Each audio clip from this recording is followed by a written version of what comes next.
The Zoreth Dominion had ruled the stars for nearly 1,000 years. Their name alone was enough to silence resistance across dozens of galaxies. Built on conquest, their empire had no room for mercy or hesitation. At the heart of their military might were the Varnak, a race of genetically modified warriors designed to be faster, stronger, and most importantly, without fear. They were trained from birth to never question, never doubt, and never retreat. For centuries, they had marched across planets like storms of metal and fire, tearing apart civilizations that resisted and absorbing the rest. To the Zoreth, fear was weakness, and weakness had no place in the Dominion. So when an old scout probe, drifting near the edge of the Orion Arm, picked up a strange energy signal from a blue-green planet called Terra 3, no one in the Dominion was alarmed. The planet had no recorded interstellar activity, no known alliances, and no visible fleets in orbit. A small distress beacon had been sent from the system, but it wasn't even encoded properly. To the Zoreth commanders, it looked like a desperate cry from some backward species trying to warn others before they were conquered. The usual. They laughed at it. Still, protocol required that a scouting team be sent. Just a simple recon mission: land, assess, and report back. The first scout team, 10 experienced Varnak soldiers, descended into Terra 3's atmosphere without resistance. They touched down in a remote area, expecting nothing more than local wildlife. But within hours, all communication with them was lost. No signal, no distress call, just silence. The command center assumed the equipment had failed.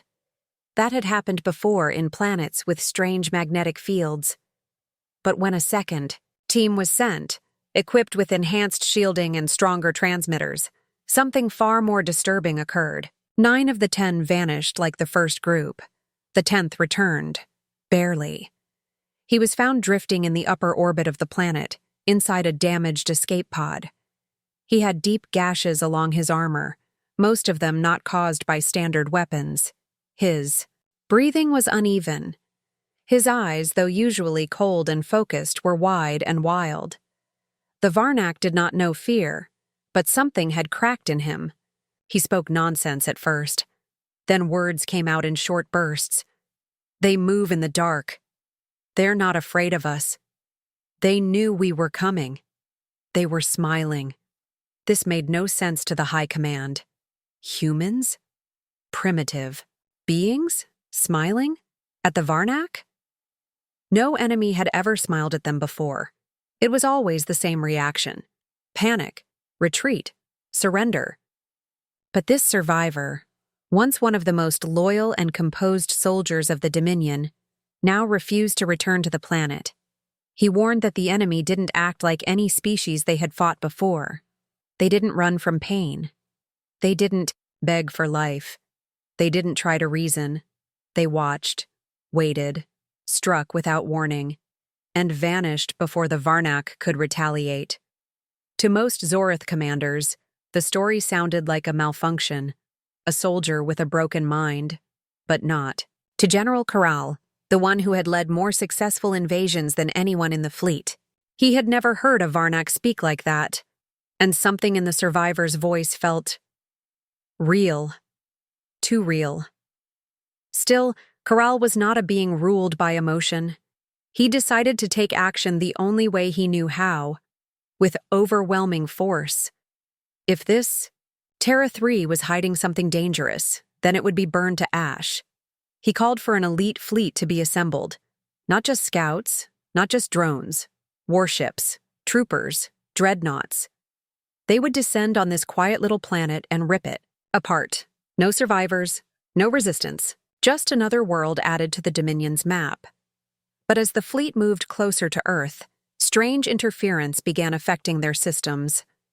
Lights flickered, static crawled across their screens, and in the distance, barely visible, a satellite spun slowly through space, broadcasting a message in a calm human voice. It said only 2 words: "We're ready." And for the first time in his long, bloody career, General Carral felt a faint chill crawl down the back of his armored neck. Something was wrong with this planet, something that even the Varnak had no name for. General Carral stood tall at the edge of the command deck as his fleet approached the strange blue planet known as Terra 3. This time it was no scout mission. He had brought with him a full invasion armada, 42 warships, 12 ground battalions, and 3 planetary siege cruisers. Orbit was taken within minutes. No defense systems activated.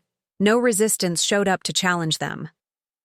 The skies were calm, and Earth's satellites didn't even react to the intrusion. It felt too easy, too quiet. Carral didn't trust silence. It had never been a friend in battle. Still, he followed standard protocol and ordered ground deployment. Drop pods rained down on Earth's surface, scattering across major cities, from the shattered skyline of New York to the frozen quiet of Moscow, from Tokyo's glowing towers to the deep sands of Cairo. But there was nothing waiting for them. No soldiers, no civilians, no weapons, no barricades. The streets were deserted. Traffic lights blinked with no cars in sight. Buildings stood undamaged, but empty, as if the world had been evacuated in a single breath. It wasn't destruction that met the Varnak, it was absence. For the first hour, Carral received updates from his squads. They moved through the cities in search of human life. There were signs of recent movement, half-eaten meals, running taps, lights still on in apartments, but not a single person. Then, slowly, the reports began to stop. One squad in London went silent mid-transmission. Another in São Paulo lost contact right after reporting shadows moving through the fog. In Tokyo, a Varnak patrol commander screamed just 2 words before. The signal cut. They're watching. More silence followed. Then another voice broke through the static, low, shaking, barely a whisper. They don't talk. They move like smoke. They're laughing.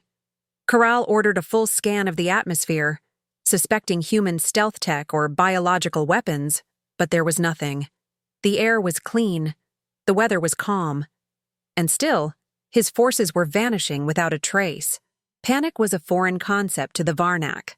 Their minds had been conditioned to ignore it. But now, on every channel, strange messages kept repeating from fragmented comms. Some troopers swore they saw human figures standing still in alleyways, watching, unmoving. Others claimed they heard quiet humming just before an ambush. Unarmed humans striking from behind with deadly precision and then disappearing again. It wasn't a full-scale battle. It was a hunt. The humans were not attacking with tanks or fleets. They were using the planet itself. Fog rolled in unexpectedly. Electrical systems glitched. Maps turned inaccurate. Entire buildings shifted or seemed to vanish. Something was wrong with Earth, and Carral couldn't explain it. One recording, found in the ruins of a fallen command unit, showed a Varnak soldier backing into a wall, weapon drawn, eyes wide. The camera shook as he turned toward something off-screen. A shadow moved. Then a voice, human, calm, and oddly amused, spoke. "You came to scare us?" it asked, as if confused. And then the soldier screamed. The feed ended, and nothing else came through. But the most disturbing part wasn't the scream. It was the final few seconds of the footage, a glimpse of a human figure stepping into the light. No armor, no helmet, just a simple jacket, blood streaked across the chest, and a smile wide across the face. A smile that wasn't meant to comfort. It was a smile of someone who had waited for this. Back aboard the command ship, Carral stood alone in his chambers, listening to the static. His officers avoided his gaze, afraid to speak the thought they were all thinking. This wasn't how wars were fought. There was no front line, no enemy formation to break. The humans had turned an open invasion into a creeping nightmare. Carral clenched his fists. He had seen 1,000 worlds fall, watched kings beg for mercy, led armies through fire. But now, he didn't understand the battlefield. That scared him more than any weapon. There was no pattern, no logic, only silence, shadows, and that one repeating phrase across all channels, whispered again and again like a warning carried by the mist itself. They smile when they fight. And for the first time in his life, General Corral began to understand what it meant to feel fear. The captured Varnak trooper had expected pain. He had been trained for it. When the humans took him, he prepared for torture, for cruel methods meant to break his body or his mind. But instead, they gave him something he had never received from an enemy: kindness. Inside a simple underground facility, far from the ruins of the city his squad had vanished in, the trooper was fed warm food, offered clean water, and given a blanket. The lights were soft, not blinding. The humans spoke to him in calm voices. No shouting, no threats. He didn't understand it. To him, mercy was weakness, and enemies were not meant to show compassion. The Zorith had taught him that any creature that gave you comfort was planning to break you later. But the humans didn't break him. They simply asked questions. Not about tactics or coordinates, but about why the Varnak obeyed without question, and if he ever wondered what peace felt like. The trooper had no answer. He had never been asked such things. Over the days that followed, the humans spoke to him more, not just to gather information, but to share it. They told him stories of their past, of the wars that nearly ended their species, and the times when humanity stood on the edge of its own destruction. He listened as they spoke of world wars, civil wars, revolutions, nuclear winters, and plagues. And yet, through every disaster, the humans rebuilt. They learned, adapted, and came back stronger each time. It puzzled him. Other species fell when pushed too far. Civilizations broke, empires crumbled. But the humans, they endured. He began to see a pattern in their madness. They didn't need the strongest weapons or the largest armies. What they had was something more dangerous: the ability to keep going, no matter the cost. What truly disturbed the trooper was how unpredictable they were. On one day, they would offer friendship. On another, they would strike with such creativity that no algorithm could predict their actions. They used terrain like a weapon. They turned weakness into strength. Where the Varnak relied on direct power, humans used ideas, traps, tricks, and tactics that made no logical sense until it was too late. Even more confusing was how they viewed defeat. When a Varnak mission failed, it was considered dishonor. But humans treated failure as fuel. They studied it, learned from it, and came back twice as determined. It was as if pain made them stronger. Their history was filled with defeats, yet they never stopped fighting. Their spirit was made of fire and dust, and even in the worst moments they hoped. Hope, something the Dominion had always dismissed as meaningless emotion, was now looking like a weapon far more dangerous than any laser or fleet. The trooper's mind struggled to hold all these strange ideas. He had been taught that victory was a straight line: conquer, control, rule. But humans moved like storms. They shifted directions, changed minds, created chaos, and thrived in it. Even their culture was full of contradiction. They celebrated peace but honored warriors. They feared death, but ran toward danger to protect others. They joked in the face of fear, smiled in the heat of battle, and found strength in the most broken places. And in this contradiction, they found unity. The trooper realized that humanity wasn't just surviving the war. They were shaping it, bending it to their rhythm. The Dominion had faced countless enemies before: robotic empires, religious fanatics, hive minds, but never something like this. Never something that fought with imagination and believed in impossible outcomes. Sitting alone in his room, the trooper stared at the wall, not knowing what he felt. Something deep inside him had changed. For the first time in his life, he wasn't sure if the Zorith could win. He remembered the human who had spoken to him last, a woman with tired eyes and a calm voice. She had said something simple, something that echoed in his mind long after the door closed behind her. "We're not the strongest," she said, "and we're not the smartest. But we're the ones who never stop getting back up." And in that moment, he finally understood what made humans so terrifying. They didn't fight because they had to. They fought because they believed they could win, even when no one else did. The war, once thought to be a simple operation of dominance, had turned into something far more brutal and unpredictable. General Corral had never expected it to last this long. At first, he believed that overwhelming firepower would crush Terra 3 and silence its people. But the humans didn't fight like any enemy the Zorith Dominion had faced. They didn't hold positions or challenge the fleet in open space. Instead, they vanished into shadows and struck like ghosts. Their attacks came not just from the ground, but from the stars themselves. Cargo ships exploded without warning. Satellites were hacked and turned against their own systems.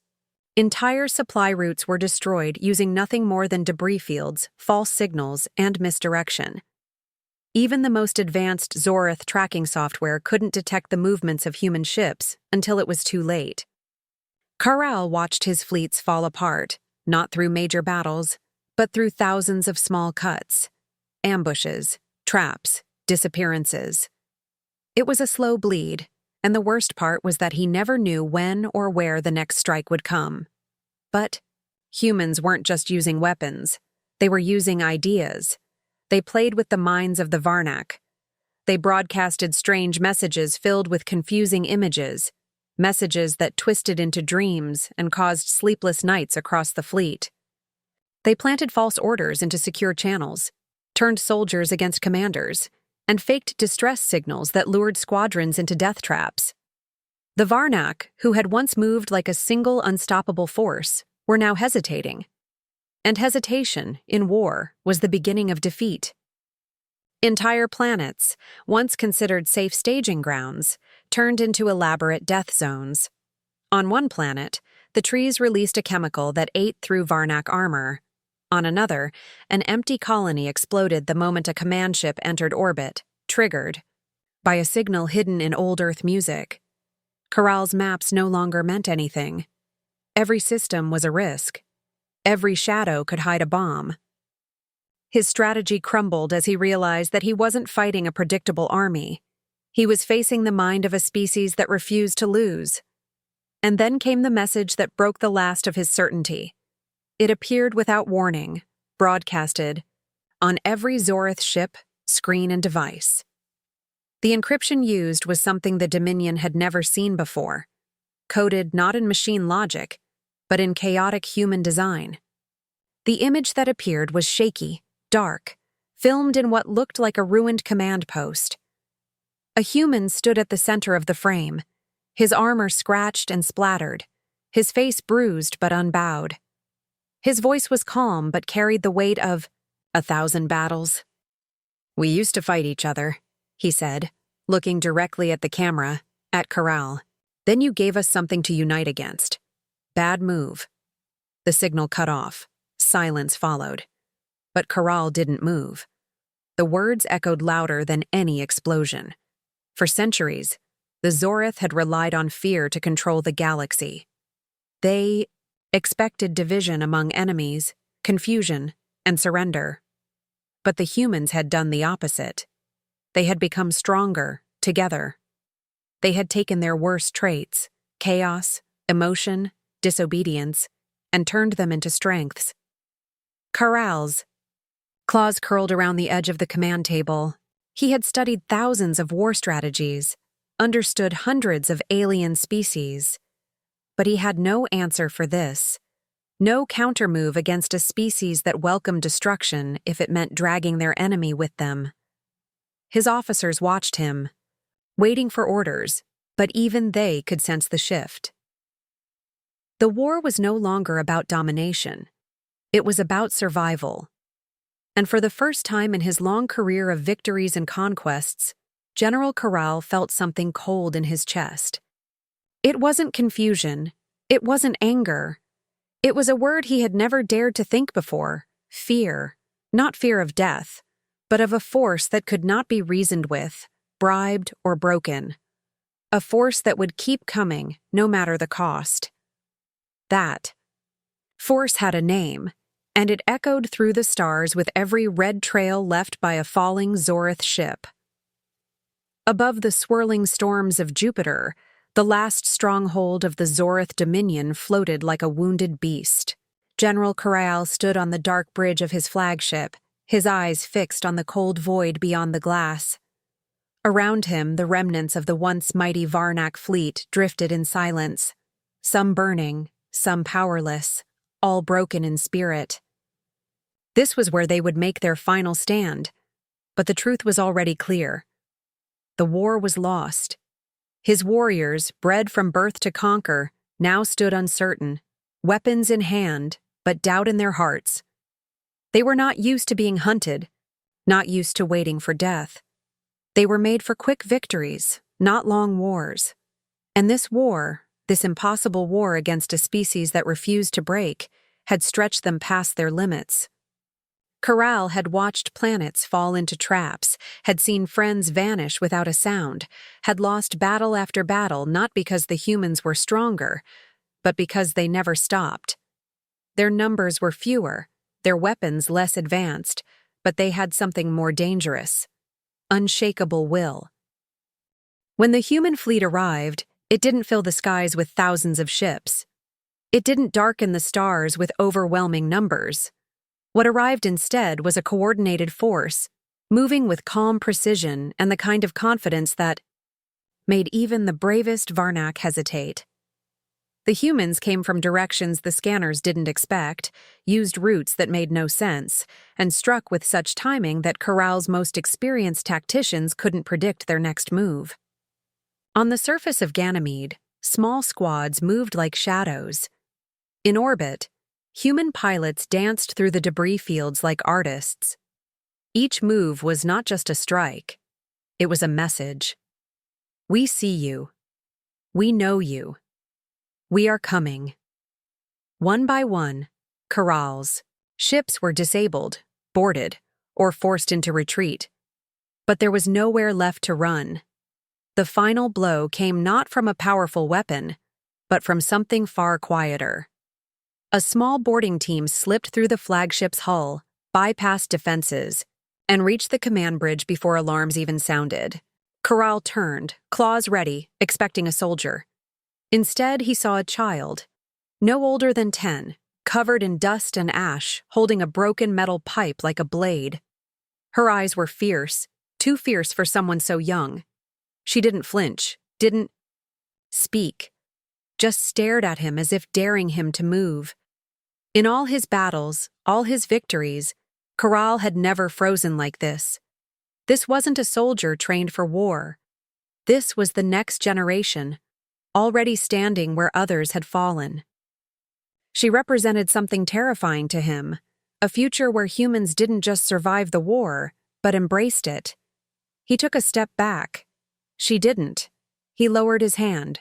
She raised her weapon higher, and in that moment, without a word, Corral understood.